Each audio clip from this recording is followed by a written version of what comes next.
Ok, je propose que nous commencions et puis nous allons passer 1 heure et demie ensemble pour un petit peu explorer comment améliorer la réponse humanitaire dans le secteur des abris sur le plan de l'environnement.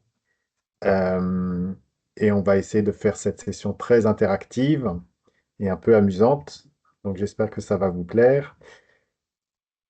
Alors, pour commencer, voilà un petit peu ce que nous avons prévu pour aujourd'hui. Donc, on va vous introduire le glossaire des abris écologiques qu'on a mis en place avec la communauté de pratique Greener Shelter ou abri écologique.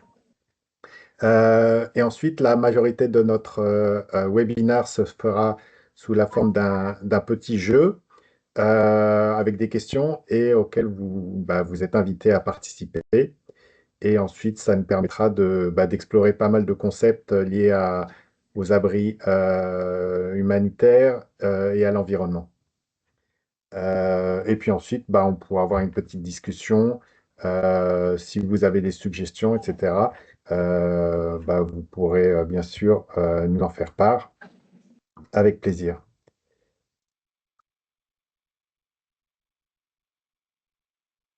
Alors, tout d'abord, je voulais vous présenter pour ceux qui ne connaissent pas les Technical COP ou communautés de pratique technique. Alors, il y en a aujourd'hui 7. Euh, Celle sur l'évaluation des dommages. La 2 et 3, elles vont être fusionnées. C'était sur les abris d'urgence et les abris permanents.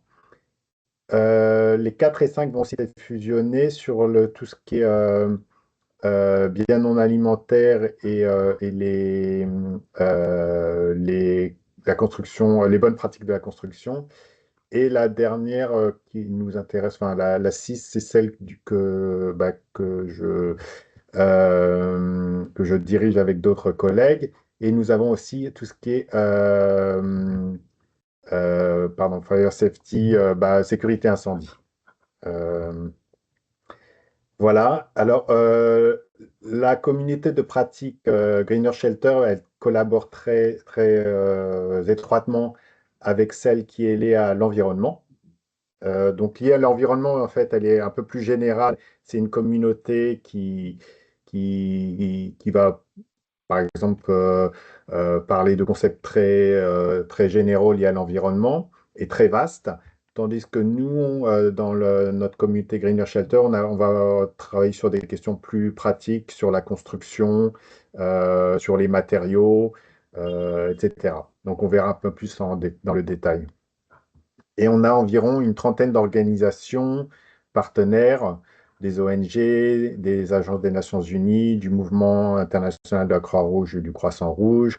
Nous avons la SDC ou DDC qui est la coopération suisse, le secteur privé, des consultants. Donc tout le monde est un petit peu accueilli dans dans ces communautés pratiques. Et à la fin, je vous passerai le lien dans le chat si jamais vous ne suivez pas ces communautés et que vous voulez y participer. Euh, donc, pendant le mois d'octobre et novembre, nous allons avoir beaucoup de webinaires. Nous avons fait hier ce même webinaire en anglais et aujourd'hui, nous allons le faire en français et la semaine prochaine, pour ceux qui souhaitent, il y aura aussi la même version en espagnol.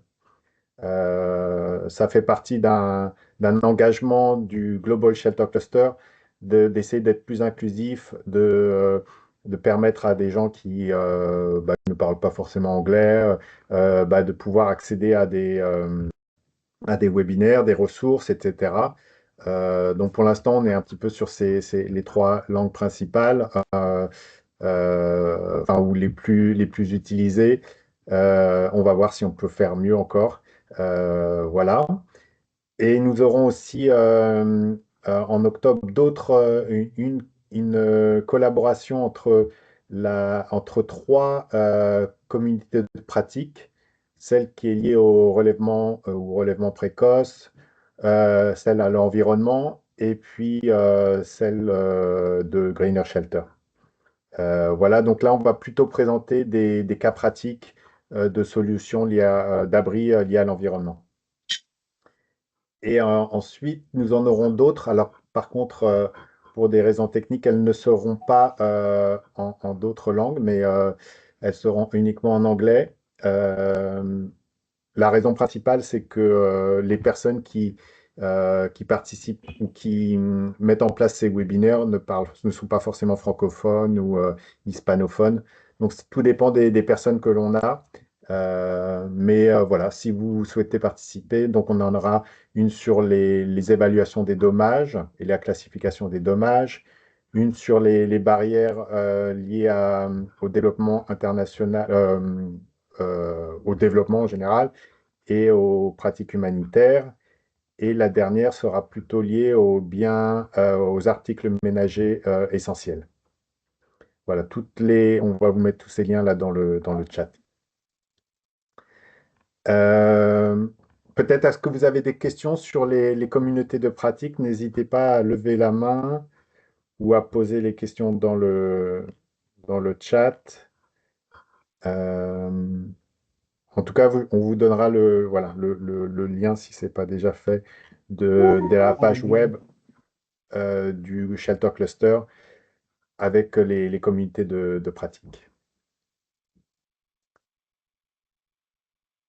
Alors, il y a je pense que c'était au mois de juin, nous avons partagé avec vous un questionnaire pour savoir un petit peu quelles étaient les thématiques liées à l'environnement et aux abris qui vous intéressaient. Donc, on a les thématiques qui sont revenues le plus souvent, c'était tout ce qui était lié au changement climatique, mais aussi après, on a eu les constructions vernaculaires traditionnelles, les pratiques locales, sur les matériaux durables, biosourcés ou bas carbone, l'économie circulaire, les solutions fondées sur la nature. Donc, basé là-dessus, ben, on essaye de faire des webinaires qui répondent à des besoins que vous avez. Euh, Si vous souhaitez aussi participer à des webinaires, par exemple, pour présenter, n'hésitez pas à nous contacter. Ce sera avec plaisir qu'on pourra vous intégrer dans les présentations pour que vous puissiez partager des solutions intéressantes que vous avez mises en œuvre. Euh, alors maintenant, je vais vous présenter un petit peu le travail qu'on a fait lors des derniers 2 mois, on va dire. On a tout, tout est parti du fait qu'on voulait définir qu'est-ce que c'était un abri écologique. Parce qu'on a plusieurs angles d'approche pour rendre un abri, pour améliorer l'impact sur l'environnement des abris et aussi des maisons plus durables. Et donc on s'est dit, bah, il faut définir un peu ce qu'on veut faire. Et du coup, on a cherché un petit peu à définir cela. Et ça nous a amené à réfléchir à d'autres concepts comme le développement durable, comme le changement climatique, etc. Et on s'est dit, bah, c'est peut-être intéressant de mettre toutes ces idées, tous ces concepts dans un document pour qu'on ait un petit peu tous le langage commun, mais aussi pour que des personnes qui ne sont pas familiers avec certains concepts puissent bah, les découvrir. Euh, donc ce document, il est en cours de validation. Il va être en anglais, français et en espagnol. Mais on pourra aussi le traduire dans d'autres langues si on le souhaite. Voilà, il est organisé en 4 thématiques sur les programmes d'ABIRI, le développement durable et la gestion de l'environnement, tout ce qui est conception et système technique, donc vraiment comment sont construits ces abris, par exemple. Et ensuite, un plus lié, la dernière thématique est liée à la résilience climatique et à la réduction des risques. Et, c'est un document qu'on veut un peu vivant. On va pouvoir rajouter des définitions, des concepts si vous le souhaitez, les ajuster si jamais il y a besoin.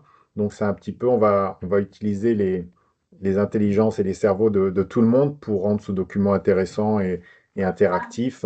Et c'est aussi un document auquel vous pourrez faire référence pour vos projets, etc. Voilà, donc en résumé, en anglais on l'appelle ça working draft ou bien, je sais pas, pour peut-être document vivant, je dirais. Donc il est provisoire, il peut évoluer. C'est vraiment fonctionnel, donc l'idée d'être fait avec la communauté pour vraiment améliorer la compréhension de ces concepts et que tout le monde ait le même langage.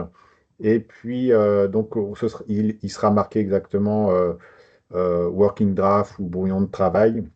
Et ensuite, itératif, c'est-à-dire que vraiment, on pourra rajouter pas mal de choses. Donc, c'est un petit peu un document vraiment qui évolue en fonction de la communauté. Et puis aussi de l'évolution de la science ou de l'expertise dans notre communauté. Alors pour l'instant, on était un peu en train de débattre sur le format. On a deux possibilités. L'un, c'était de faire sous format Excel qui nous permet de filtrer par thématique. Si on veut, par exemple, la résilience, on va avoir les termes qui sont liés à la résilience, ou bien par ordre alphabétique, etc. Donc ça, c'est assez fonctionnel, ou alors un document qui est peut-être un Word ou en PDF que vous voyez plutôt sur la droite. Là, c'est la version anglaise, mais vous aurez la version française. Donc, vous pouvez mettre dans le chat, par exemple, le format qui vous semble le plus pertinent et le plus facile à utiliser. Voilà. Est-ce que vous avez des questions là-dessus? Ce sera publié, bah, je pense, probablement la semaine prochaine, le temps qu'on valide, etc. N'hésitez pas à lever la main si vous avez des questions, format Excel, très bien. Euh, Après, on peut aussi éventuellement faire les deux choses.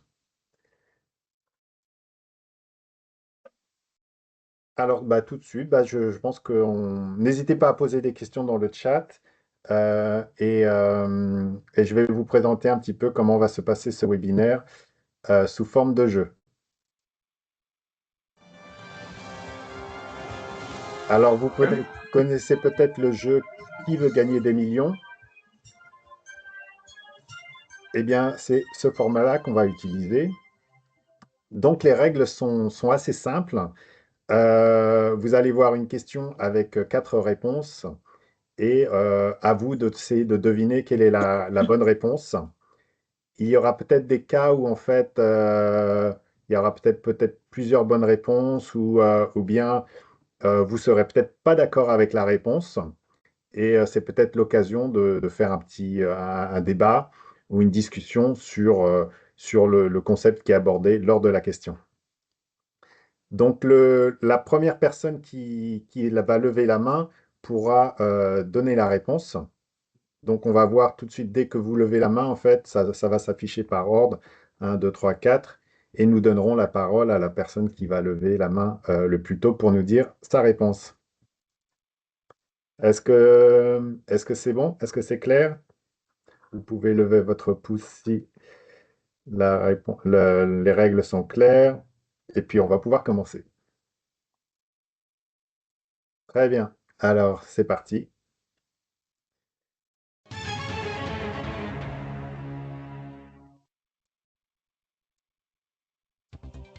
Alors, qu'est-ce qu'un abri écologique? Un abri entouré d'arbres et de plantes, un abri fait de plastique recyclé, un abri peint en verre ou bien un abri conçu pour minimiser les impacts environnementaux et renforcer la résilience climatique.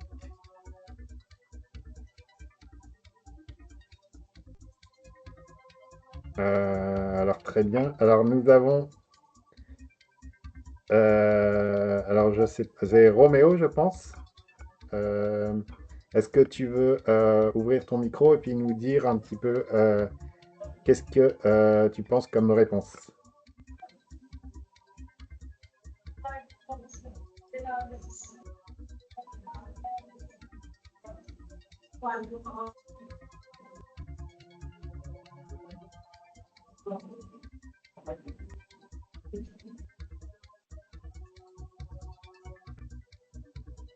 Euh, Alors, je ne sais pas si vous avez un... Est-ce que vous arrivez à ouvrir vos micros? oui, Oui, Oui. ok. Eh bien, allez-y. La personne qui a Kusawo, Olivier, Roméo. c'est Cyril. Pardon, Philippe. Ok. Oui, Qu'est-ce que... Oui, alors quelle est la bonne réponse? la bonne réponse selon moi, c'est la réponse D.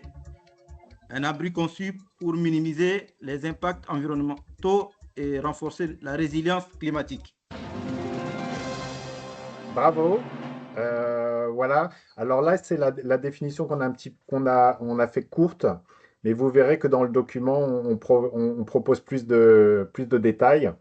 Euh, voilà. Donc, félicitations. Et nous allons pouvoir. Est-ce que quelqu'un voudrait peut-être rajouter quelque chose ou faire un commentaire ou peut-être partager une expérience?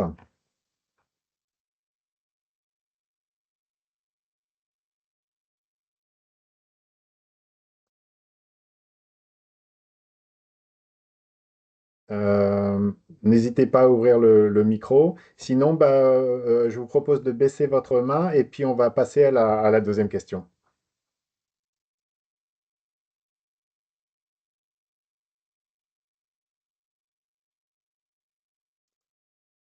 Docteur Niveau Ah, non, ok. Donc je passe à la prochaine question. Ça, d'abord, juste, voilà, ça c'est la définition un petit peu plus détaillée qu'on a mis. Donc, vraiment une approche intégrée et fondée sur des données probantes, c'est-à-dire vraiment avoir une analyse scientifique et pour ensuite bah, proposer des solutions qui ont vraiment un impact intéressant. La résilience climatique, mais aussi l'idée, c'est aussi de préserver la dignité humaine, ne pas oublier que les personnes sont placées au centre de ces approches. Voilà, c'est aussi un concept qui vise aussi à favoriser l'adaptabilité à long terme. Donc, on ne fait pas un abri qu'après on va démolir et puis pour après reconstruire quelque chose de différent. Mais si on peut avoir quelque chose qui s'adapte et qui renforce la résilience des communautés, c'est bien. Dans le document, vous pourrez voir aussi qu'on a partagé un concept qui est d'agir sans nuire à l'environnement.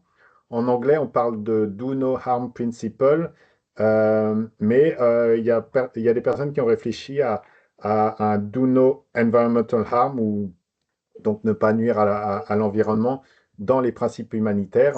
Et donc, c'est quelque chose qui commence à se répandre un peu plus. Il y a des documents qui parlent de ça et on a mis les liens dans le glossaire. Malheureusement, certains liens, vous verrez, ils sont en anglais, mais peut-être que vous pouvez traduire avec une intelligence artificielle. Mais on a aussi beaucoup de liens qui peuvent être aussi disponibles en français. Alors, on va passer à la deuxième question. Qu'est-ce que la durabilité ou développement durable dans le contexte des abris humanitaires? Est-ce que c'est n'utiliser que des matériaux Répondre aux recyclés, besoins actuels sans répondre compromettre aux besoins? des abris euh, abordables qui alors, n'utilisent que des matériaux recyclés, ainsi que répondre aux besoins actuels sans compromettre les besoins des générations futures. Bon, B. alors, nous avons, je pense, Magloire Finagnon qui a répondu en premier. Bah, la parole est à vous. Ok, je pense que c'est la réponse B. Répondre aux besoins actuels sans compromettre les besoins des générations futures. Très bien. Et peut-être un petit commentaire sur les autres réponses. Utiliser des matériaux recyclés, par exemple, ou les choses comme ça.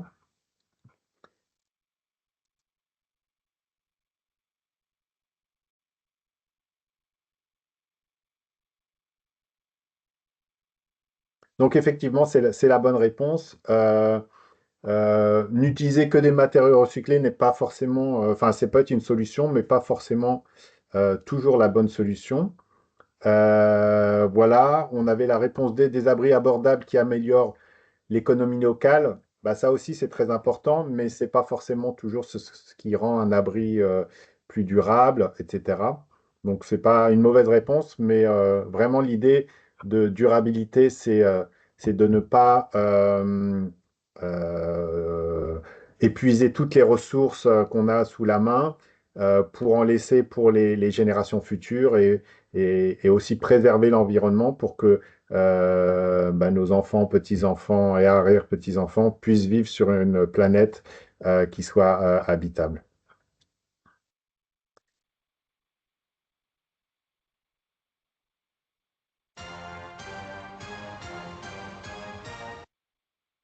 Alors, prochaine question. Lequel des éléments suivants n'est pas une fonctionnalité du calculateur de carbone humanitaire? Alors, je ne sais pas si tout le monde connaît le calculateur de carbone humanitaire, mais c'est l'occasion d'en parler. Alors, est-ce que c'est la prévision des aléas climatiques? Est-ce que c'est l'intégration avec le logiciel Power BI? Est-ce que c'est l'évaluation personnalisée dans tous les bureaux et projets?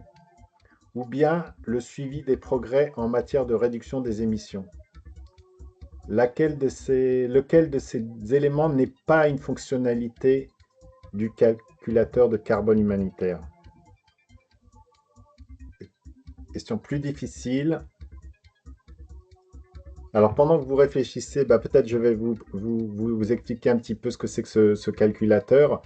Eh bien, je crois que c'est environ 300 organisations qui se sont engagées à réduire leurs émissions de gaz à effet de serre et donc de CO2 dans leurs opérations humanitaires, que ce soit pour le transport, euh, l'approvisionnement en matériaux ou en biens humanitaires, la consommation d'électricité dans les bureaux.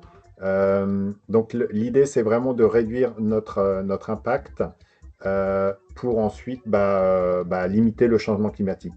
Et pour cela, il y a eu un outil qui a été mis en place qui est le calculateur de carbone humanitaire. Pour l'instant, une partie en anglais, il y a quelques fonctions en français, mais c'est essentiellement en anglais. Mais en tout cas, c'est un outil qui est disponible et voilà, qui a été utilisé par de nombreuses organisations. Alors, personne n'a levé la main, donc je vais vous donner la réponse. C'est la prévision des aléas ou risques climatiques. Donc vraiment, c'est un outil qui est intéressant, mais qui ne prévoit pas un petit peu les risques. Euh, donc en anglais, ça s'appelle Humanitarian Carbon Calculator. Vous aurez aussi le lien dans le glossaire. Et donc, c'est un outil spécialisé pour aider les organisations humanitaires à mesurer, surveiller ou évaluer et réduire les émissions de gaz à effet de serre. Donc, il permet vraiment d'estimer les émissions directes et indirectes. Par exemple, direct, c'est l'utilisation des voitures et donc de carburant, enfin de voitures thermiques, par exemple. Et indirect, c'est plus lié par exemple, à ce que l'on achète. Donc, si on achète des produits qui émettent beaucoup de gaz à effet de serre, on peut aussi, grâce à cet outil, fixer des objectifs. Donc, dire, bah voilà, l'année prochaine, on va réduire de 5% nos émissions ou 10%, et de faire un suivi, élaborer un plan d'action. Et puis, donc, c'est aussi un outil qui peut être personnalisé. On peut, par exemple, le déployer juste pour un projet ou pour une région, un bureau. Donc, c'est assez flexible. Voilà. Est-ce que vous avez des questions là-dessus?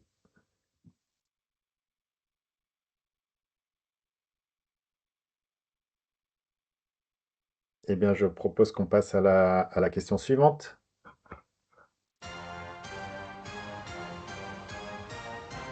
Alors, question à 3000 $.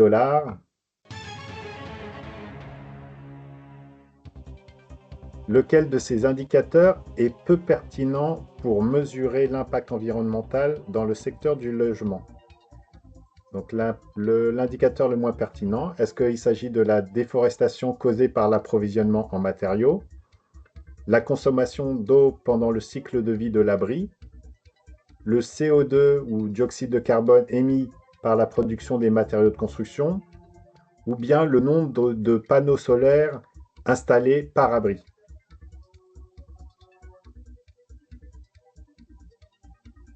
Une question qui n'est pas simple. Il y a un petit piège.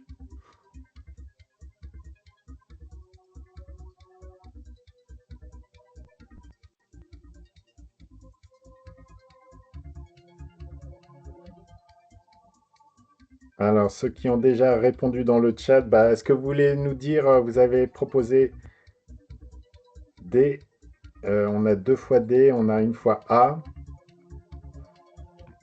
on a du B.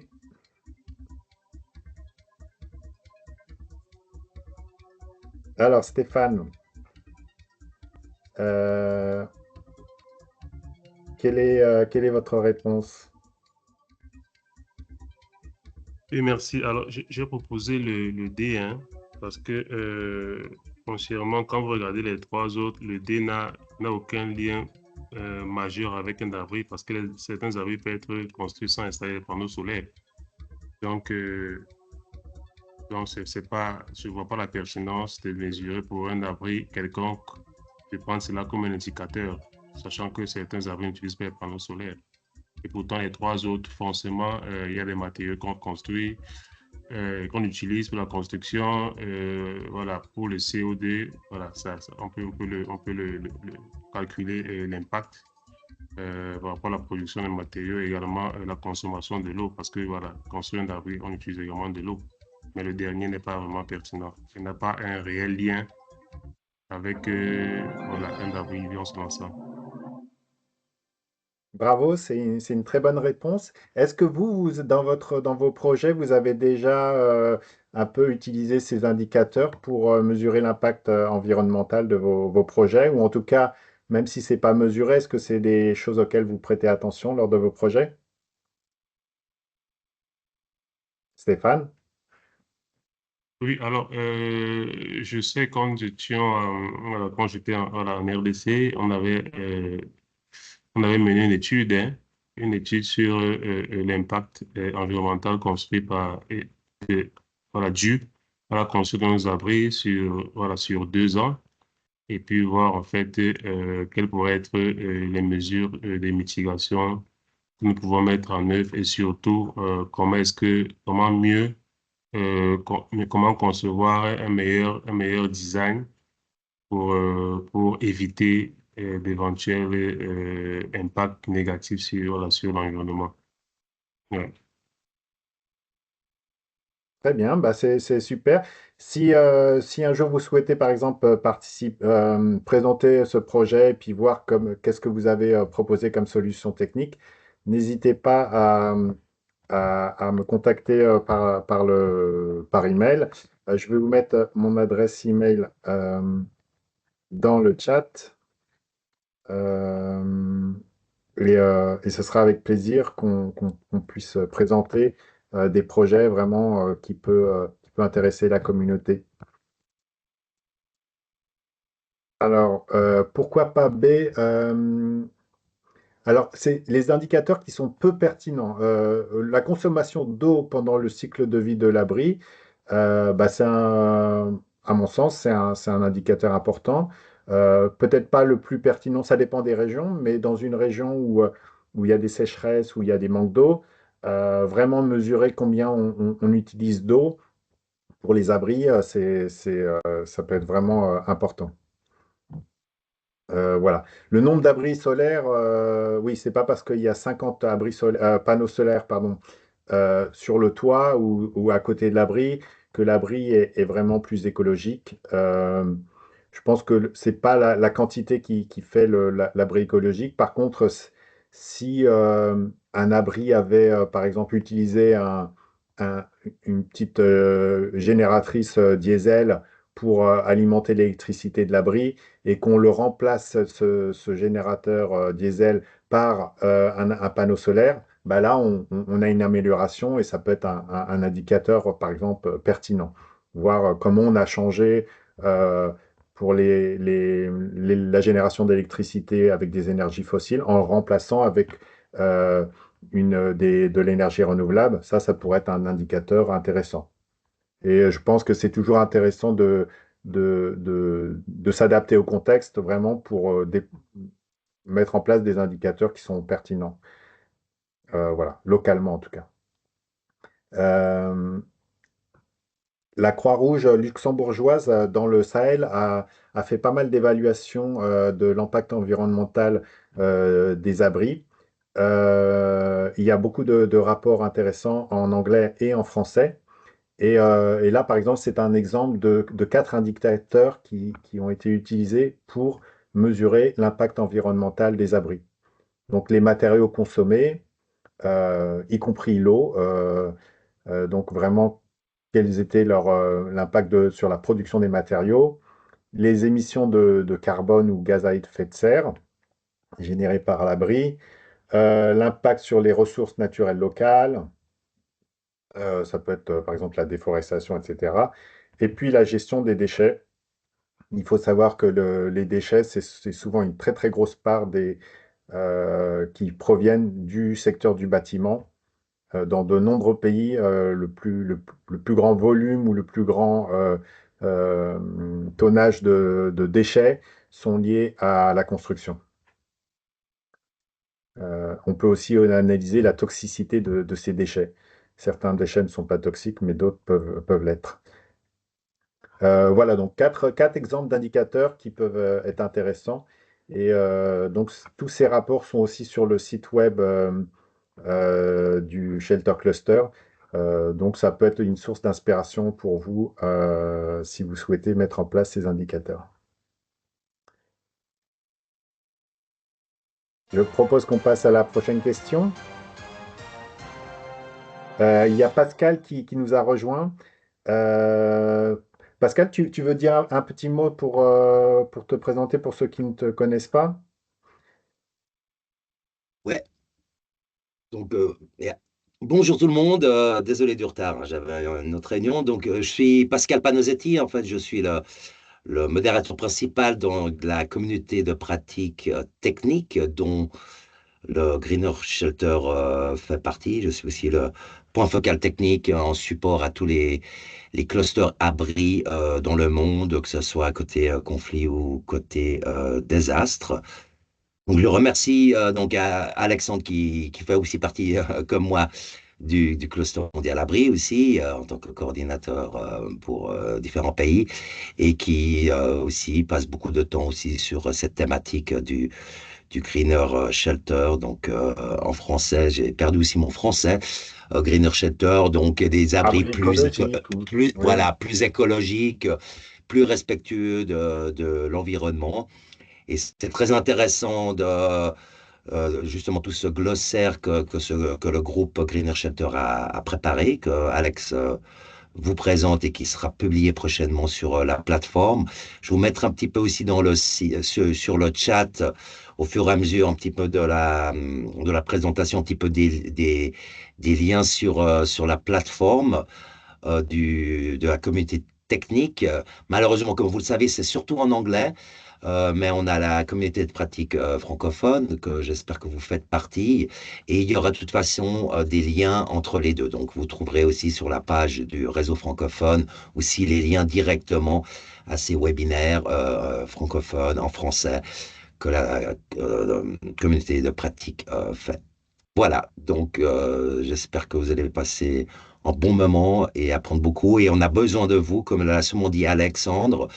C'est toujours très compliqué de définir une définition, une terminologie. On devrait demander à une vingtaine de personnes, peut-être même voir avec le monde académique. Donc, l'idée vraiment de ce glossaire, c'est un peu de donner un peu les bases pour que les gens de la communauté de pratique et tous les practitionnaires abris puissent comprendre qu'on parle de ces thématiques. Et c'est vrai qu'il y a beaucoup de termes dans l'environnement, dans écologique, justement, Alexandre et ses collègues ont présenté. Donc voilà, mais n'hésitez pas, justement, on a besoin de vous, de vos commentaires aussi pour peut-être revoir justement ces définitions. Donc merci beaucoup pour votre participation et je vous souhaite un bon webinaire.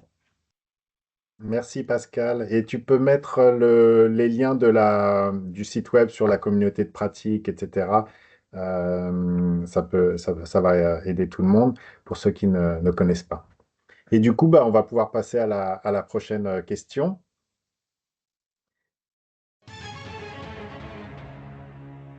Avant la première question, je voulais juste expliquer aussi aux francophones, c'est important, comme vous savez, le site est en anglais, mais n'oubliez pas que quand vous serez sur la page principale, si vous allez en haut à droite, vous pouvez choisir le langage.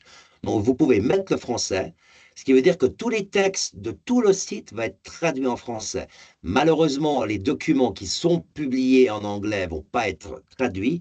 Mais par contre, pour vous aider peut-être à mieux surfer, si l'anglais, voilà, vous avez un petit peu de la difficulté, n'oubliez pas que sur le site, en haut à droite, vous pouvez sélectionner la langue français qui vous aidera un petit peu à naviguer sur le site. Voilà.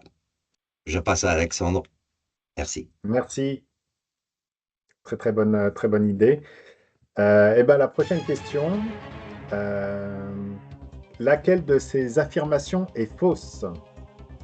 Les activités humaines ont sans équivoque causé le réchauffement climatique. Le secteur du bâtiment et de la construction est responsable d'un tiers des émissions de gaz à effet de serre à l'échelle mondiale. Il est trop tard pour agir et pour prévenir les déplacements liés au changement climatique. Et la dernière, limiter le réchauffement à 2 degrés Celsius nécessite une réduction profonde et immédiate des émissions de gaz à effet de serre dans tous les secteurs.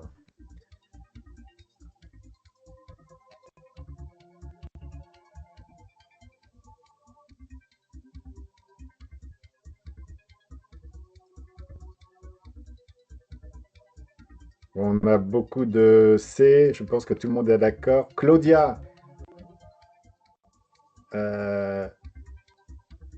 quelle est votre réponse? Bonsoir, désolée.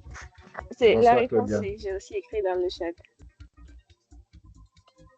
D'accord. Et est-ce que vous voulez nous dire pourquoi vous avez choisi cette réponse?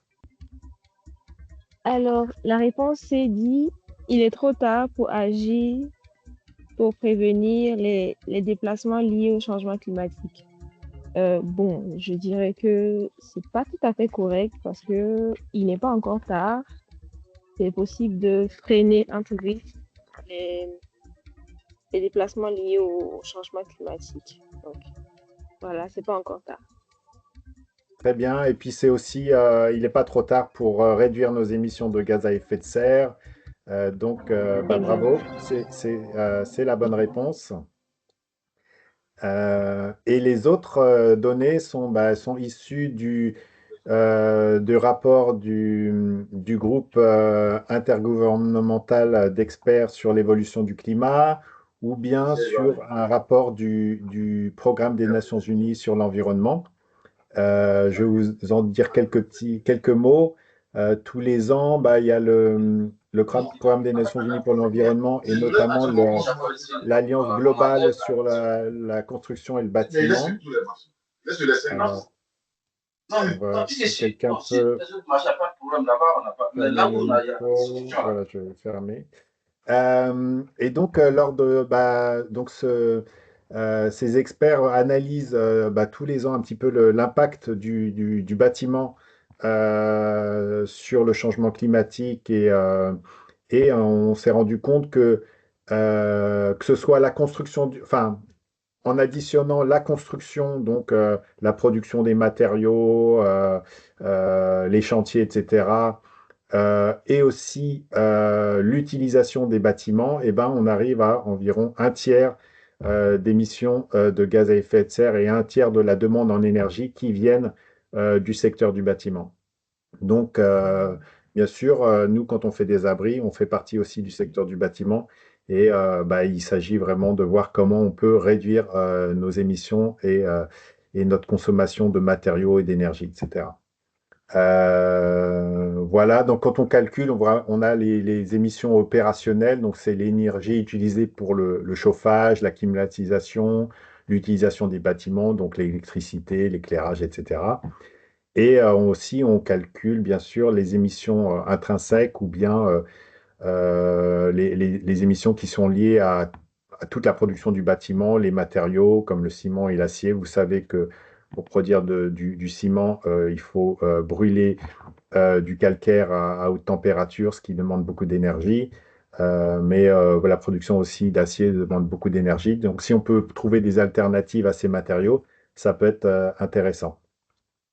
Et, euh, et un petit mot pour vous dire que bah, l'accord de Paris, qui a aujourd'hui, enfin, maintenant 10 ans, eh bien, il exige une réduction de 28% des émissions de gaz à effet de serre d'ici 2030.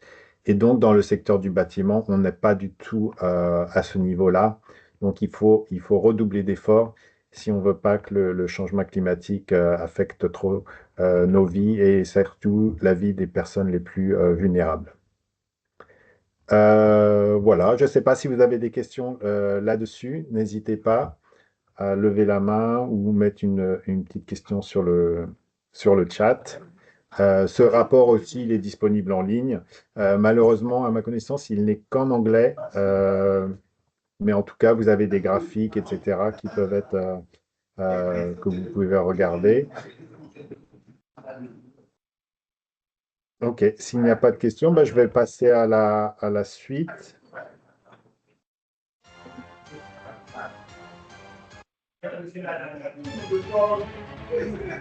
Alors, si on peut avoir, attendez, il y a un micro à couper. Non, c'est bon. Alors, lequel des énoncés suivants n'est pas un exemple d'atténuation du changement climatique dans les programmes d'abri? Réponse A, utilisation de solutions d'énergie renouvelables comme les panneaux solaires. B, privilégier les matériaux de construction à faible émission de carbone et d'origine locale. Fournir des panneaux solaires aux communautés d'accueil qui n'ont pas accès à l'électricité. Fournir des panneaux solaires aux communautés qui n'ont pas accès à l'électricité. Réutiliser les abris dans un projet de reconstruction après une catastrophe ou au lieu de produire de nouveaux matériaux. Pardon. Alors, on a B, on a C. Lequel des énoncés suivants n'est pas un exemple d'atténuation?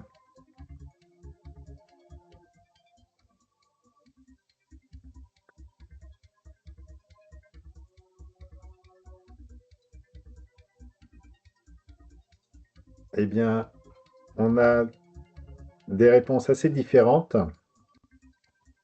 Est-ce que quelqu'un veut prendre le micro pour nous parler un petit, pour nous dire qu'est-ce que c'est quand on parle d'atténuation? De quoi parle-t-on?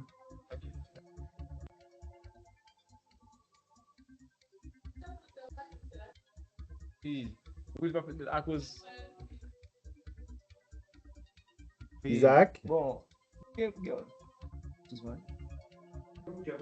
Oui, bonjour, excuse-moi. Oui, est-ce que vous voulez nous dire quelque chose? Ou Magloire peut-être? Ouais. Oui, bon, j'aimerais proposer la réponse D. Réutiliser les débris dans un projet de reconstruction après une catastrophe au lieu de produire de nouveaux matériaux.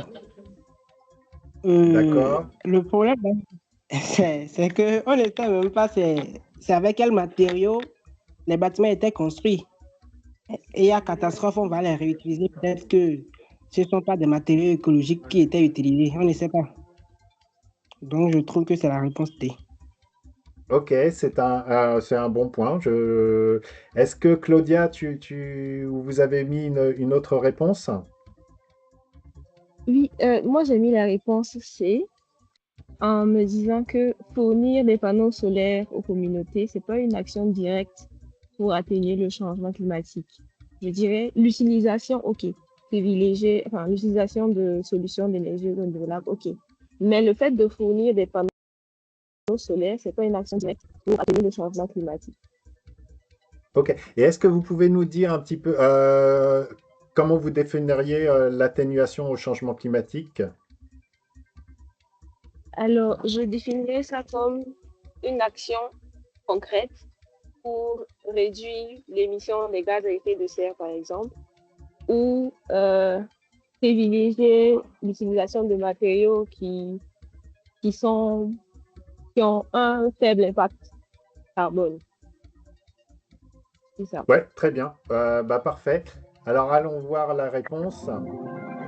Effectivement, fournir des panneaux solaires à une communauté qui n'a pas accès à l'électricité, c'est plus une action de donner accès à l'électricité plutôt que de réduire l'impact ou les émissions de gaz à effet de serre, puisque s'ils n'ont pas d'électricité, c'est-à-dire qu'ils n'ont pas de génératrice ou quelque chose qui émet beaucoup de CO2. Donc, c'est plus une action de fournir un accès à l'électricité plutôt que de réduire les émissions de gaz à effet de serre. Donc, c'est vrai. Alors, pour la réponse D, je pense que le commentaire de Magloire était tout à fait pertinent. Là, on avait mis cette réponse, par exemple, dans le cas si après un tremblement de terre, par exemple, on a beaucoup de pierres qui sont disponibles, etc. L'idée, c'est vraiment de pouvoir les réutiliser, ou si on a des gravats, on peut en faire des nouveaux blocs. Au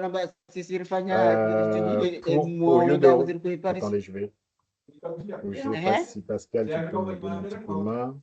Ouais, j'essaie de regarder là. Je ne sais pas qui Ok. c'est.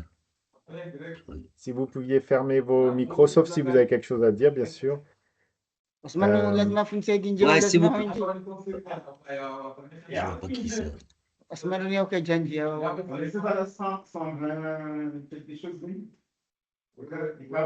J'arrive pas. Oui, donc la solution D, voilà, par exemple, si on a eu, après un conflit ou une catastrophe, on utilise les gravats pour ensuite produire des nouveaux matériaux, c'est toujours mieux que d'aller extraire des pierres, aller extraire des nouveaux matériaux dans la nature, les transformer, ce qui demande souvent de l'énergie, hein. Quand on transforme du calcaire pour faire du ciment, ça demande de l'énergie.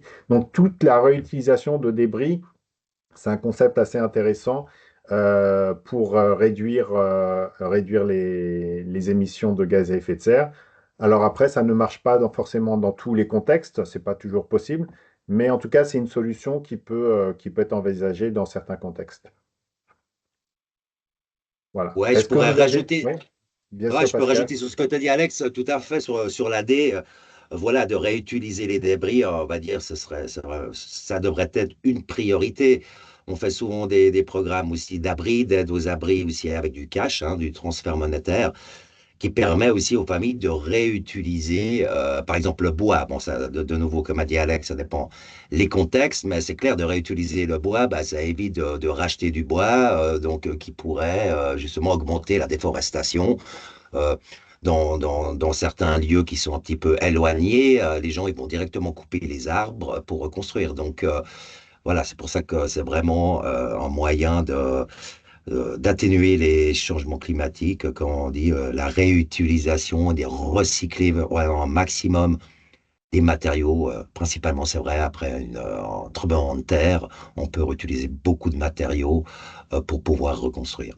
C'est juste pour ajouter, voilà, ce que tu disais, Alex.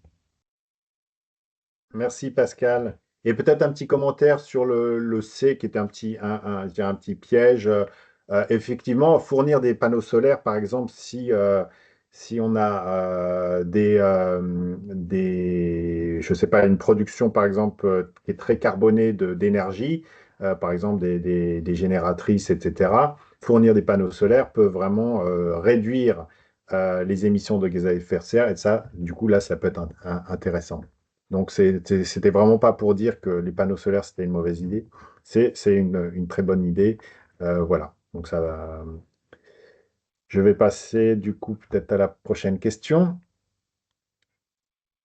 Pour 10 000 dollars,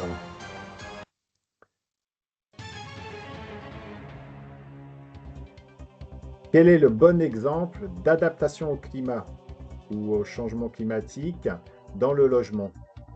Alors, tout à l'heure, on parlait d'atténuation, maintenant, on parle d'adaptation. Alors, un bon exemple, installer des panneaux solaires pour réduire les émissions de carbone, utiliser du béton dans tous les climats pour assurer la durabilité, ou bien l'isolation des toitures et les peindre aussi avec de la peinture réfléchissante, ou bien installer des climatiseurs ou installer la climatisation.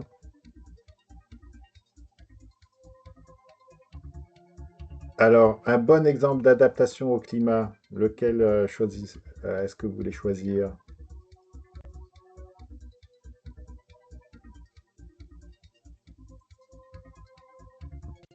Alors, docteur niveau A.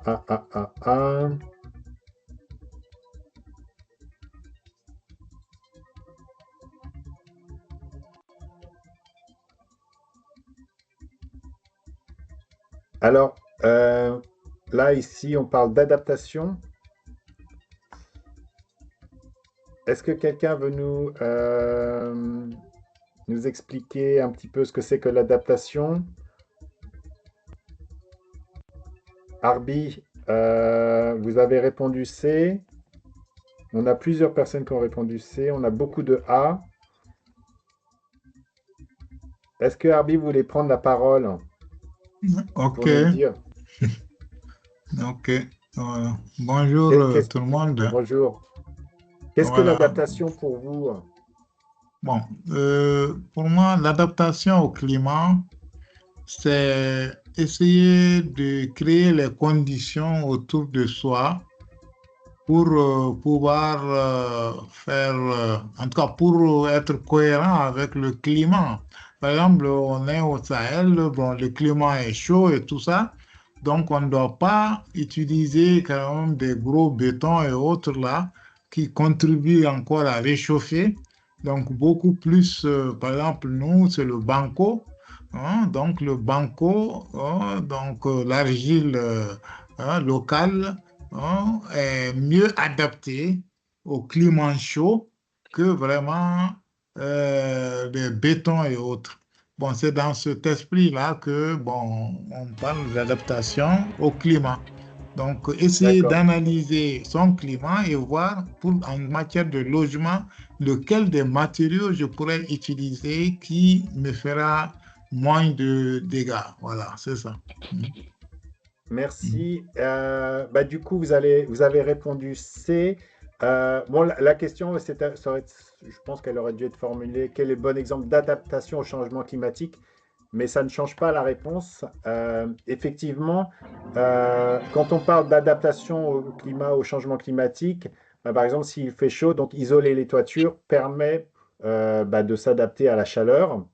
En fait, quand on parle d'adaptation, on fait le constat que le changement climatique, il est déjà là. On a déjà plus chaud, on a déjà plus d'inondations, plus de cyclones, et donc on doit s'adapter, on doit mettre en place des mesures pour prévenir les inondations, pour prévenir les canicules, pour se protéger des canicules. Donc c'est un peu ça l'idée, c'est de s'adapter. Et donc, c'est différent de l'atténuation qui vise à réduire nos émissions de gaz à effet de serre. Un petit mot sur la réponse D, l'installation de climatisation. C'est une façon de s'adapter aussi aux fortes chaleurs, mais je dirais que c'est une maladaptation ou une mauvaise adaptation parce que quand on installe des climatisations, on consomme beaucoup d'électricité, on consomme beaucoup d'énergie qui peut aussi produire des gaz à effet de serre. Donc, c'est pas la meilleure solution. On parle de maladaptation. Bon, effectivement, il y a des contextes où on est un peu obligé d'utiliser la climatisation. Par exemple, ça pourrait être dans un hôpital, etc. Mais l'idée, c'est vraiment d'essayer d'éviter ce genre de solution qui demande beaucoup de gaz à effet de serre. Cyril, vous voulez nous dire un mot? Oui. Bonjour, bonjour. Je voudrais aussi faire des Bonjour. commentaires. Oui, je voudrais aussi faire des commentaires par rapport à la réponse. Bon, pour ma part, j'étais pour la réponse B. parce que aussi, le changement climatique, ça vient aussi, ça se varie selon le contexte tel que expliqué, et que des fois, s'il y a des vents violents, vous voyez que si les abris ne sont pas solides, ça peut aussi exposer la vie des personnes, ça mettrait en danger la vie des personnes. Donc, euh, peut-être la réponse B pourrait aussi être la bonne réponse à côté de la réponse C. Merci. Et c'est vrai qu'on doit toujours s'adapter au contexte et il y a des cas où des risques d'inondation où il vaut mieux utiliser peut-être du béton pour les fondations ou pour le bas étage d'un bâtiment s'il y a un risque d'inondation, ou bien, comme vous dites, en cas de cyclone. Après, si on peut trouver des solutions qui émettent moins de gaz à effet de serre, c'est bien. Mais oui, vous avez raison, il faut toujours voir quels sont les risques locaux et trouver la meilleure solution. Euh, oui, Je me permettrais juste peut-être de rajouter en fait dans la réponse, en fait, si ça aurait été marqué utilisation du béton dans certains climats, peut-être voilà, là c'était tous les climats comme on l'a entendu précédemment. Dans un climat au Sahel où il fait très très chaud, ben, c'est vrai que la terre est beaucoup mieux que le béton. Donc en fait, ça dépend justement lesquels climats et les contextes. Le béton est bien, mais peut-être pas partout. Et c'est comme quand on parle de l'isolation des toitures, c'est pour ça qu'on vient aussi souvent sur l'architecture vernaculaire. Moi, j'étais dans des pays voilà, comme à Madagascar, où il y a toujours des cyclones. Voilà, dans les villages, ils voulaient absolument de la tôle. Mais la tôle, par rapport à la construction culturelle, vernaculaire, en chaume ou en paille, ce matériel est beaucoup mieux pour justement les fortes chaleurs. Alors c'est vrai qu'il faut changer plus souvent la couverture qu'une tôle, mais voilà, c'est vraiment prendre en considération aussi la culture constructive locale par rapport au climat. Voilà, je voulais juste rajouter ça. Et je crois qu'on a Stéphane de NRC qui voulait dire quelque chose. oui, Stéphane. Oui, en fait, je voudrais ajouter comme commentaire sur la différence entre l'atténuation et l'adaptation. Oui, Pour dire en fait que l'atténuation, on agit beaucoup plus sur les causes. Par exemple, on veut on construit des abris d'urgence, on utilise du bois, c'est-à-dire qu'il y a déforestation, du coup, voilà, il n'y a plus il n'y a plus des arbres pour absorber le CO2 et du coup, ça augmente l'effet de serre. Donc, peut-être pour atténuer, on peut se dire, on va peut-être faire du reboisement, on va planter beaucoup d'arbres, OK? Alors qu'en termes d'adaptation, voilà, comme vous l'avez dit, les conséquences sont déjà là. Mais maintenant, quelles sont les mesures qu'on prend pour ne pas subir ce changement en tant que produit ou bien en tant qu'utilisateur, voilà, du produit. Donc, c'est ce que je voulais ajouter. merci. Bah, le cas des arbres est intéressant parce que quand on plante des arbres, eh bien, lorsque les arbres poussent, ils absorbent le CO2 de l'atmosphère et stockent le carbone dans leur tronc, leurs racines, etc. Donc ça contribue à, à atténuer le changement climatique, mais aussi bah, apporte de la fraîcheur, ça réduit le risque d'inondation. Donc ça nous permet aussi de nous adapter au changement climatique. Donc il a un peu l'arbre, un peu les deux fonctions, ce qui va nous amener à la prochaine question. Euh, je vais vous la passer tout de suite.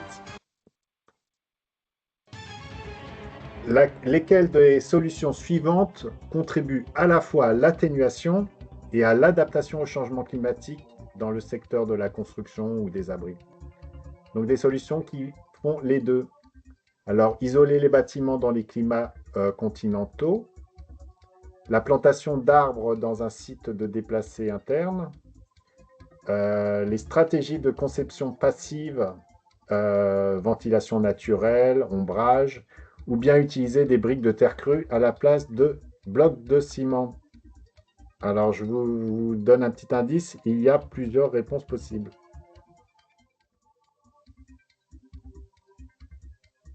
Vous avez le droit de mettre plusieurs réponses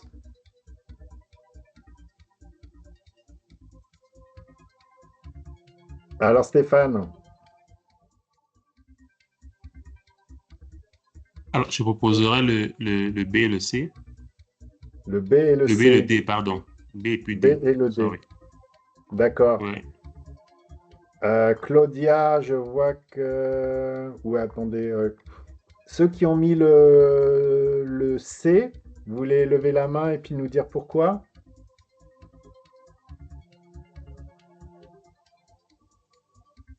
Claudia, oui? Je dirais que la réponse C vient à la fois atténuer, atténuer dans un sens où les stratégies qu'on va proposer dans la conception vont permettre de réduire l'utilisation de matériaux à fort impact carbone. Et aussi, d'un point de vue adaptation, les solutions passives permettent d'améliorer le confort tout en utilisant des stratégies qui n'ont pas un impact sur l'environnement, on va dire. Donc, c'est à la fois l'atténuation et l'adaptation au changement climatique. Très bien. Alors, je vais vous donner un petit peu les réponses. Eh bien, toutes les solutions étaient bonnes. On a plusieurs personnes après qui ont répondu A, B, D, A, C, D. On a Frédéric qui a mis B, C, D, A, toutes les réponses. Effectivement, bah, isoler les bâtiments dans les climats chauds, bah, quand on les isole, on se protège de la chaleur, mais on se protège aussi du froid, donc ça veut dire qu'on a moins besoin de chauffage. Donc, on consomme moins d'énergie pour se chauffer et puis pour climatiser. Donc, en même temps, on s'adapte et on utilise moins d'énergie. La plantation d'arbres, bah, j'en ai parlé juste avant. Claudia nous a expliqué la conception passive. Donc, on n'utilise pas de l'énergie mécanique pour ventiler. Donc, on s'adapte à la chaleur, mais sans utiliser trop d'énergie. Et puis, les briques de terre crue, effectivement, c'est un très bon matériau pour les fortes chaleurs. Et puis, c'est un matériau qui ne consomme pas beaucoup d'énergie, contrairement au ciment. Est-ce que quelqu'un veut rajouter quelque chose sur cette question-là?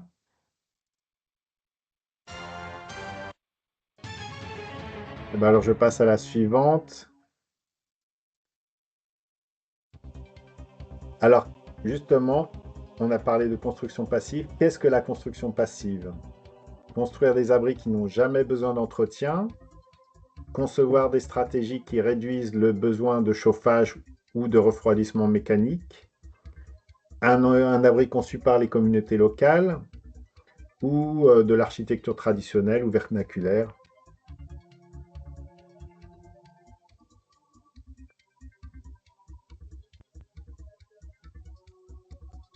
Je vois que Claudia est très rapide.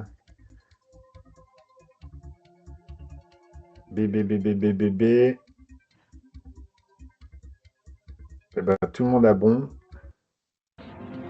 Voilà, donc vraiment l'idée c'est d'avoir une stratégie qui réduit les besoins de chauffage ou de refroidissement mécanique ou qui demande de l'énergie. Mais en fait, les autres réponses, par exemple l'architecture traditionnelle ou vernaculaire, n'est pas forcément une mauvaise réponse, puisqu'en fait on a beaucoup d'exemples d'architecture traditionnelle qui utilisent ces techniques de construction passive. On voit ça un peu en Iran avec des systèmes de ventilation naturelle intéressants. Et bah aussi, sont souvent l'architecture traditionnelle vernaculaire qui est passive, bah, est souvent conçue par les communautés. Voilà. Mais la meilleure réponse, c'était la B.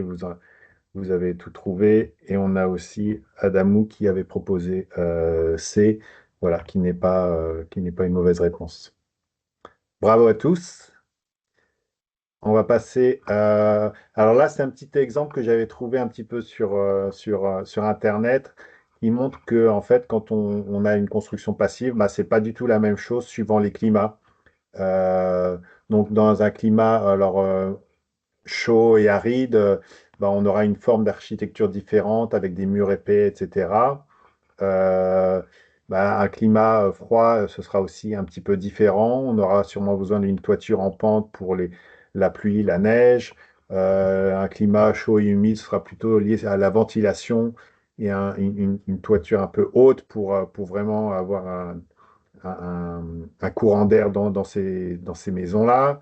Et les tempérés, bah, c'est un peu plus, je dirais que c'est un petit peu plus facile, mais on s'adapte aussi avec l'orientation du bâtiment par rapport au soleil, etc. Tout ça, ce sont des solutions intéressantes. Et on va voir si on peut éventuellement faire un webinaire avec des exemples très concrets sur la construction passive ou bioclimatique. Voilà, donc on vous tiendra au courant, mais on aimerait faire cela. Et donc, si vous avez des contributions, n'hésitez pas à mettre ça dans le chat ou à me contacter ou contacter Pascal pour contribuer. Et puis, on fera ça. Voilà, alors je vais passer à la prochaine question.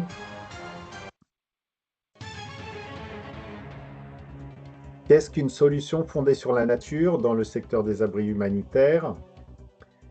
Alors, ce sont des mesures de protection, de restauration et de gestion des écosystèmes pour relever les défis tels que le changement climatique.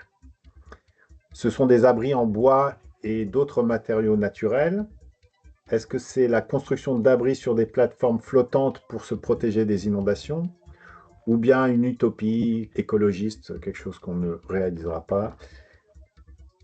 Alors, on a toujours Docteur Niveau et Claudia qui sont très très rapides. Docteur Niveau, est-ce que vous voulez lever la main et nous dire un petit peu pourquoi vous avez choisi la réponse A?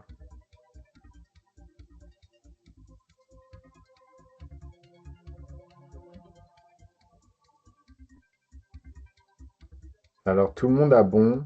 Je crois que bon, c'est là, voilà, c'était une question assez claire. Voilà, donc des mesures de protection, bah, ça peut être très intéressant à l'échelle d'un site de déplacé ou d'un village.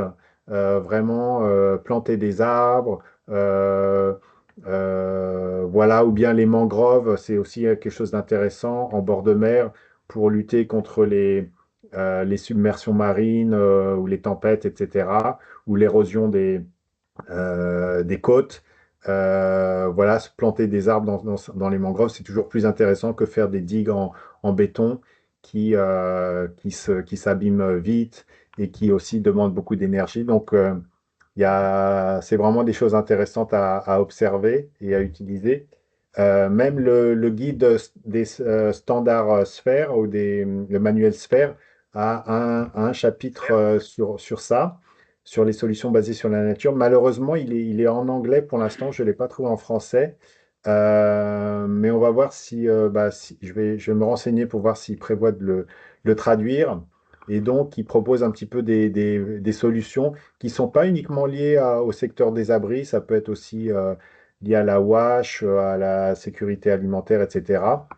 Mais en tout cas, ça montre que voilà, les solutions basées ou fondées sur la nature sont de plus en plus explorées dans le domaine humanitaire. Et bah voilà, je vous encourage à regarder là-dessus. Et on vous mettra aussi des liens dans le glossaire avec des ressources disponibles sur cela. Voilà. Est-ce que quelqu'un voudrait dire un petit mot ou voudrait partager une expérience sur sur les solutions fondées sur la nature?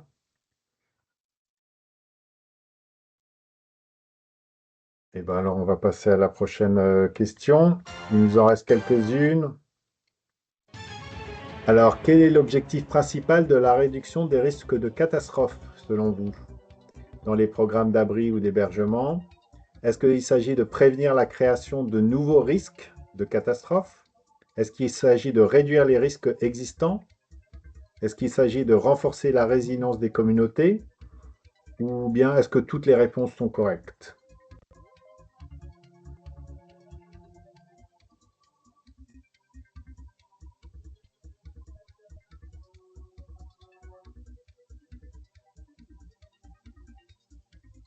Alors, on a D, D, C. Je crois que en fait, tout le monde a bon, puisqu'en fait, toutes les réponses sont correctes.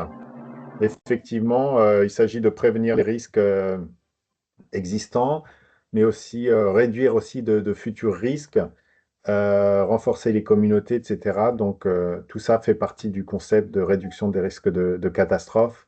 Et pareil, vous aurez aussi des ressources là-dessus sur le glossaire.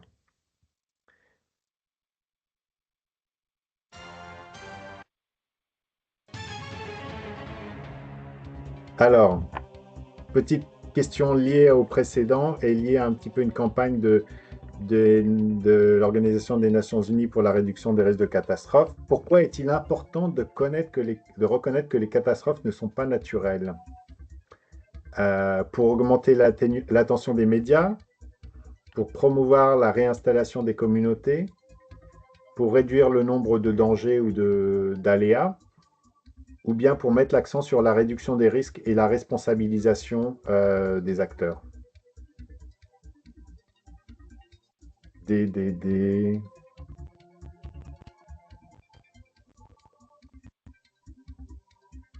Alors là, tout le monde a la même réponse.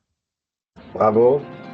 Il s'agit de mettre l'accent sur la responsabilisation des acteurs et des êtres humains en général pour prévenir les risques. Peut-être quelqu'un Effectivement, aimerait commenter là-dessus? Ah, excuse-moi. oui. Oui, donc, en fait, les risques, ils sont naturels. Par exemple, les inondations, les cyclones, tout ça, c'est naturel. Les tremblements de terre. Mais par contre, le fait que ça devienne une catastrophe, c'est lié à un manque de préparation. Donc, c'est vraiment l'idée, c'est on peut agir.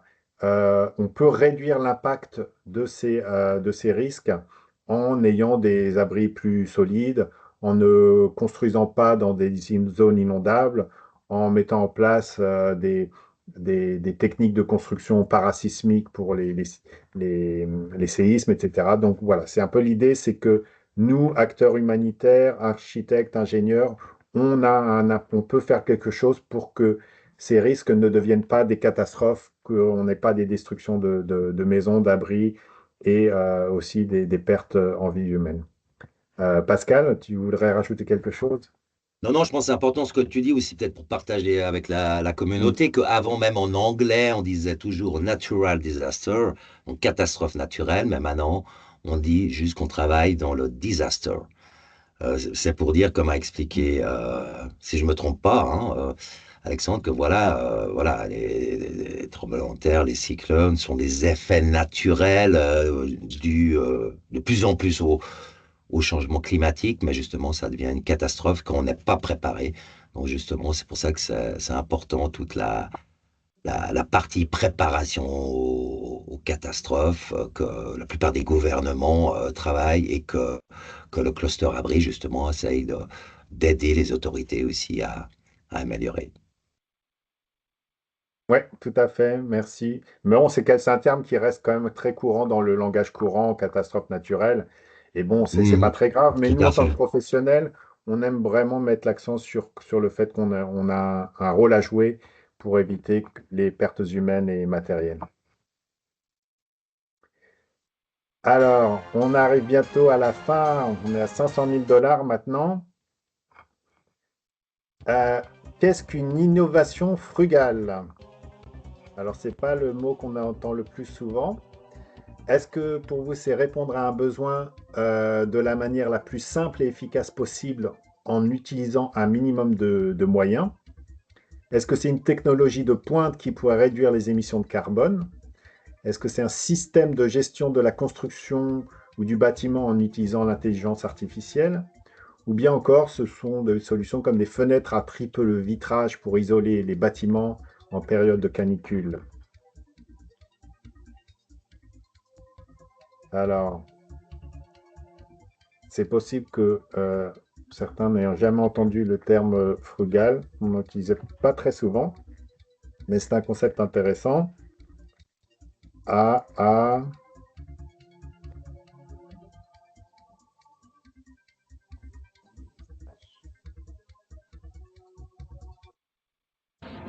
Eh bien oui, le concept, c'est de répondre à un besoin de manière simple et efficace, sans utiliser trop de technologie, trop d'énergie, trop de moyens.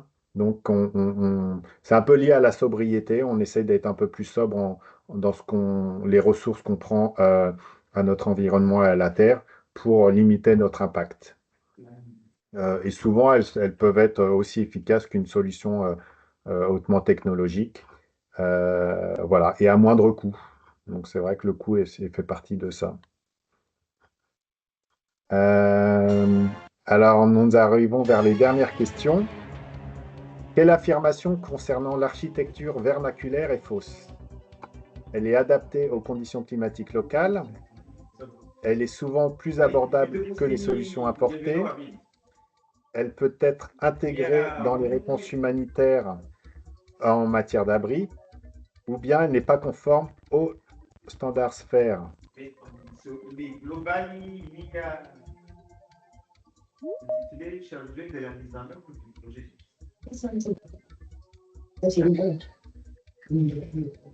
Alors,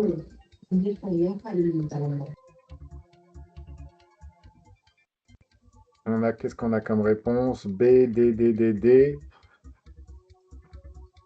Eh bien, oui, la réponse fausse, c'est qu'elle n'est pas, c'est pas une bonne réponse. C'est tout à fait conforme aux standards sphères de faire de l'architecture vernaculaire de façon générale, hein, c'est adapté au contexte souvent. Donc voilà, ça paraît bien. Et donc c'était vraiment pour dire que c'est des solutions intéressantes parce qu'elles sont adaptées aux conditions locales, qu'elles sont souvent peu chères et qu'on peut les intégrer dans nos réponses humanitaires. Alors, Ouais, oui, je pourrais juste ouais, rajouter justement sur les standards sphères, hein. On sait tous qu'on essaie vraiment, c'est les standards minimums, donc c'est vraiment pour nous aider voilà, à dessiner un programme à implémenter au mieux. On peut pas toujours le respecter. Moi, je peux vous donner un exemple où j'étais à Madagascar, où on a utilisé justement la culture constructive locale, la construction vernaculaire, et après étude, en discutant avec les communautés, avec les autorités, la case, la maison était de 12 mètres carrés. On sait que le standard sphère, c'est 3,5 mètres carrés pour les abris d'urgence, donc on devrait plutôt être à 18 mètres carrés. Mais voilà, c'est juste pour dire que souvent, c'est un avis personnel, de nouveau, je vais pas le dire, mais voilà, d'adapter à la culture locale, à la tradition est plus important. Il faut vraiment se renseigner. Bien sûr, 12 mètres carrés, c'est vraiment petit. Donc, c'est après essayer de voir des solutions, mais voilà, savoir que on essaye de suivre tous ces standards, mais que personnellement, je dirais la culture constructive locale est plus important, vraiment de s'adapter pour qu'elle soit aussi acceptée par les communautés. Et justement, comme on l'a vu dans les précédentes questions, voilà, la culture locale,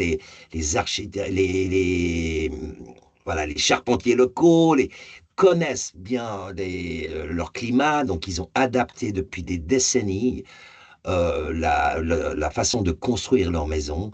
Et c'est pour ça que c'est important de vraiment écouter les communautés locales pour pouvoir les aider à dessiner, à les aider à reconstruire. Et on peut toujours les aider, voilà, avec deux, trois petits détails peut-être pour renforcer leur maison, mais vraiment en adaptant, voilà, à leur culture. C'était juste voilà, un petit commentaire sur les standards, on fait au mieux. Mais voilà, des fois la taille, c'est pas toujours très très simple de pouvoir la faire. C'est comme aussi quand on parle de site de rassemblement, il faut que le site soit assez grand. Pour un site, si vous suiviez le standard sphère, c'est 45 mètres carrés. Je ne sais plus si c'est par personne ou par famille. Donc ça, c'est pour vraiment définir la taille du site, voilà, qui serait dans le minimum des standards. Donc, on peut arriver vraiment à des très, très grandes surfaces de sites qu'on ne va pas forcément pouvoir trouver sur le terrain. Donc, voilà, on essaie toujours de s'adapter. C'est un petit commentaire là-dessus. À toi, Alex. merci Pascal. Il nous reste 7 minutes. Alors, je vous laisse deux options. On a deux autres questions bonus, si vous voulez. Ou bien, si vous souhaitez prendre la parole et nous partager des idées, que ce soit pour les prochains webinaires ou bien propositions de webinaires, si jamais vous avez des besoins ou si vous souhaitez peut-être qu'on produise des documents liés à l'environnement qui vous seraient utiles. Bah, vous pouvez nous ouvrir votre micro et puis nous dire ça. Et si on n'a pas si vous n'avez pas de commentaires ou de questions, bah je peux vous faire partager les deux questions bonus. Donc c'est comme vous le souhaitez. Vous pouvez mettre dans le chat si vous avez des commentaires ou questions, ou bien on rajoutera nos deux questions qui nous restent.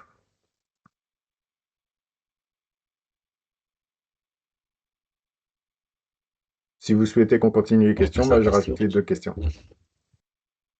Allez, question bonus. Ok. Alors, que signifie la circularité dans la conception d'abris? C'est la reconstruction des abris d'urgence chaque année? Est-ce que c'est construire des abris en cercle parfait pour se protéger des cyclones? Est-ce que c'est optimiser l'utilisation des ressources tout au long du cycle de vie des abris? Ou bien c'est construire un drainage circulaire dans les villages pour se protéger des inondations?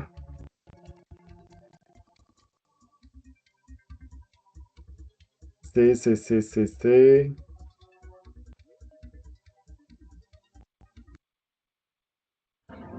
Exactement, optimiser les ressources. Donc, c'est consommer moins de ressources, c'est les recycler, etc. On va voir un petit peu.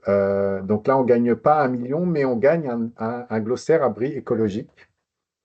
C'est le prix pour cette question. Et donc, l'économie circulaire, un petit peu en quelques mots pour ceux qui sont moins familiers, l'objectif, c'est de passer d'un mode linéaire qui est un peu le modèle standard où on extrait des ressources, des pierres, des minéraux, etc. On fabrique ensuite des objets ou des bâtiments, on les utilise et après on les jette. Euh, et donc ça, c'est un peu un modèle qu'on essaye d'éviter aujourd'hui. Euh, et on voudrait avoir un modèle plus circulaire, qui est d'ailleurs un modèle qu'on avait avant de façon traditionnelle, et où chaque étape est pensée pour minimiser l'impact environnemental tout en répondant aux besoins urgents des populations déplacées et affectées par les crises ou les catastrophes. Donc voilà, on a donc la construction, on utilise le bâtiment. Après, on peut le déconstruire, mais si on peut éviter de déconstruire, c'est mieux. Et on peut réutiliser des matériaux euh, pour ensuite reconstruire. Par exemple, réparer, c'est un très bon mode. Et ensuite, on peut aussi, par exemple, si on a des déchets ou des débris, c'est les collecter et les retraiter, les transformer pour ensuite refaire des nouveaux matériaux. Il y a des exemples, par exemple, de tarpaulines ou de bâches en plastique qu'on peut aujourd'hui les compresser ensemble. On en met une dizaine les unes sur les autres en les chauffant et on peut en faire des tôles ondulées en plastique qui peuvent être utilisées pour des abris permanents.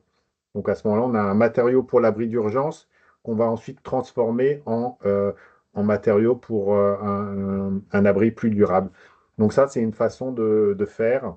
Il y a certains, je pense que c'est le CICR qui avait testé ça. Donc c'est des solutions intéressantes et c'est à nous de vraiment d'explorer des nouvelles solutions avec ce concept d'économie circulaire dans nos projets. Je pense on est un peu au début et on a encore beaucoup de choses à explorer et pour éviter d'utiliser trop de ressources. Voilà, donc vous aurez ça dans les notes, réutiliser matériaux, réparer, prolonger la durée de vie, euh, avoir des abris modulables, démontables aussi, c'est intéressant. Réduire les déchets, c'est aussi très, très, très important en privilégiant les matériaux locaux ou des matériaux non polluants. Et bien sûr, dans tout ce travail-là, il faut impliquer les communautés, puisque c'est elles qui peuvent vraiment nous soutenir là-dessus. Eh ben, on va regarder la dernière question. Tenez-vous prêts. À quoi fait référence la question de limite planétaire? Je ne sais pas si vous avez déjà tous, vous êtes familiers avec ça. Est-ce que c'est c'est l'idée de limiter à l'intérieur, ce sont les limites à l'intérieur desquelles l'humanité peut opérer en toute sécurité? Est-ce que c'est la quantité de béton utilisée dans le monde? Est-ce que c'est le chapitre environnemental du droit international humanitaire? Ou bien c'est une déclaration du Conseil de sécurité de l'ONU pour prévenir les conflits et les catastrophes? Alors, qui est familier avec le concept de limite planétaire?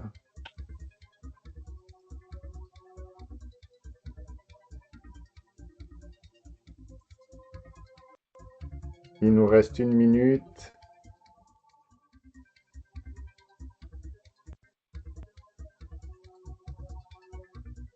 Alors, vous n'êtes pas obligé de copier avec sur la personne qui est avant.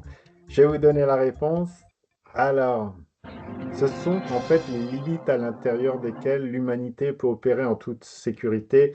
C'est une façon un petit peu qui est peut-être un peu jargon, mais en gros, l'idée, c'est que les limites planétaires, en fait, il y en a un certain nombre. Ce sont vraiment des catégories qu'ont mis en place des centres de recherche pour voir quel est l'impact environnemental qu'on a sur notre planète. Et l'idée, c'est que si on utilise trop, on dépasse ces limites, et ben on met la Terre en danger. Donc, par exemple, la charge, pardon, la diminution de la couche d'ozone, c'est un concept, c'est quelque chose sur lequel on a beaucoup travaillé dans les années 90, si je me souviens bien. On avait un vrai risque avec la couche d'ozone qui était en train de disparaître. Et grâce à des protocoles internationaux, on a réussi à réduire cette diminution de la couche d'ozone. Mais on a d'autres limites, comme par exemple les changements des ressources en eau, le changement climatique. Les entités nouvelles, c'est tout ce qui est produits chimiques qu'on utilise dans la vie de tous les jours. Et donc là, selon différents critères scientifiques, si on a des problèmes sur la biosphère, sur l'eau, les perturbateurs des cycles chimiques, etc., on met en danger notre société. Voilà. Donc aujourd'hui, récemment, on a dit qu'on avait dépassé la limite planétaire sur l'acidification des océans. Donc ça veut dire que les océans deviennent de plus en plus acides, ce qui perturbe les poissons et puis aussi la production de plancton donc on a ce qui peut affecter la pêche et la ressource en pêche.